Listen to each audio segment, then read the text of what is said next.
श्री अजित कुमार, श्री अदियन्नूर श्रीकुमार जी, श्री राधाकृष्णन അതോടൊപ്പം തന്നെ ശ്രീ ചന്ദ്രകിരൺ, ശ്രീ സുരേഷ് വെള്ളിപ്പുഴ, പാർട്ടിയുടെ ജില്ലാ general secretary Shri Biju B Nair, പ്രിയപ്പെട്ട സഹപ്രവർത്തകരെ, ഇന്ന് കേരളത്തിൽ കെ സുരേന്ദ്രൻ എന്ന് പറയുന്ന രാഷ്ട്രീയ നേതാവിനെ തകർക്കുന്നതിന് വേണ്ടി മുഖ്യമന്ത്രി പിണറായി വിജയന്റെ ഓഫീസ് ആസ്ഥാനമായിട്ട് മുഖ്യമന്ത്രിയുടെ വീട് കേന്ദ്രീകരിച്ച് ഒരു ഗൂഢാലോചന നടന്നുകൊണ്ടിരിക്കുകയാണ്.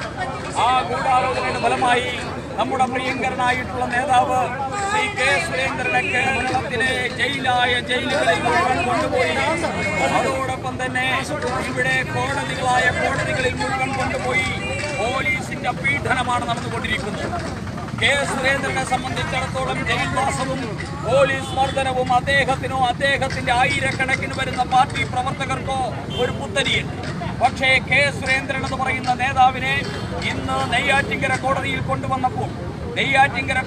കൊണ്ടുവന്നപ്പോൾ ഭീകരവാദിയെ കൊണ്ടുവരുന്ന നിലയിൽ ഈ നെയ്യാറ്റിങ്കര ഡിവിഷനിലെ മുഴുവൻ പോലീസ് ഉദ്യോഗസ്ഥന്മാരും ഡിവൈഎസ്പിയും സിഐമാരും എസ്ഐമാരും എല്ലാവരും അണിചേർന്നുകൊണ്ട് അദ്ദേഹത്തിന് പത്രക്കാരോട് സംസാരിക്കാനോ അദ്ദേഹത്തിനൊന്ന് മൂത്രമൊഴിക്കാൻ അനുവദിക്കുകയോ ഒരു ഗ്ലാസ് വെള്ളം കൊടുക്കാൻ അനുവദിക്കുകയോ ചെയ്യാത്ത അതീവ ക്രൂരമായിട്ടുള്ള പീഡനമാണ് ഇന്ന് കെ സുരേന്ദ്രനെ നെയ്യാറ്റിങ്കര കോടതിയിൽ കൊണ്ടുവന്നപ്പോൾ ഈ നെയ്യാറ്റിങ്കരയിലെ പോലീസ് അവലംബിച്ചത് എന്ന് നമ്മൾ മനസ്സിലാക്കണം.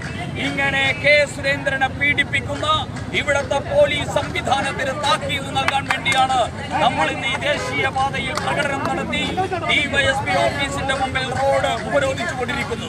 പ്രിയപ്പെട്ടവരെ, ഒരു കാര്യം പറയാൻ ആഗ്രഹിക്കുന്നു.